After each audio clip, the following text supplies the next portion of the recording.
On sait que le diabète de type 2 est une maladie pour laquelle les modifications du mode de vie sont essentielles, c'est-à-dire augmenter son activité physique, modifier son alimentation, mais parfois cela ne suffit pas et on est amené à proposer des traitements médicamenteux afin de compléter les modifications du mode de vie.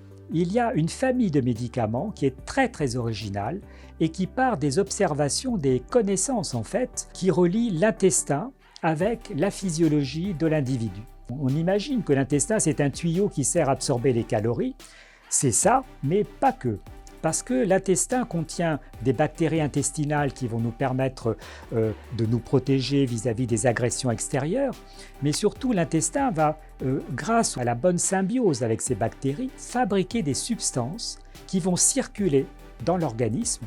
Et ces substances vont en particulier cibler le pancréas, pour lui permettre de libérer plus d'insuline lors des repas. Le microbiote qui est au contact des aliments va interagir avec l'intestin et l'intestin va se mettre à libérer des hormones qui vont circuler dans le sang et avertir l'organisme que le repas est en train d'arriver.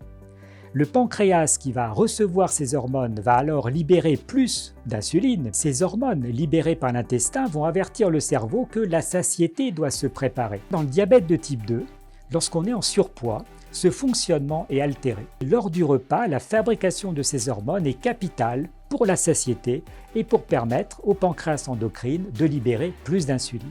On a appelé ces hormones les hormones incrétines et l'une d'entre elles, qu'on appelle le GLP-1, est devenue récemment un médicament.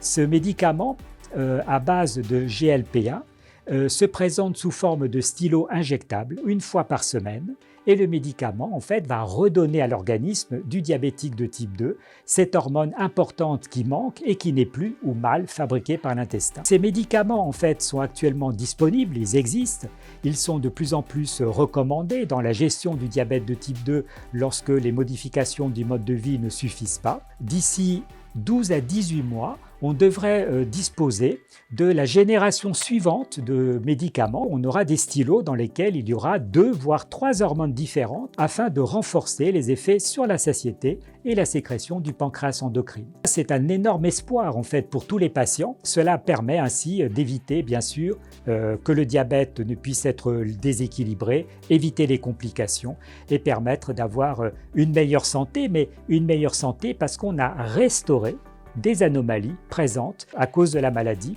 et en particulier dans ce contexte de surpoids et d'obésité dans lequel l'intestin devient très malade, très pathologique avec un microbiote intestinal un peu défectueux.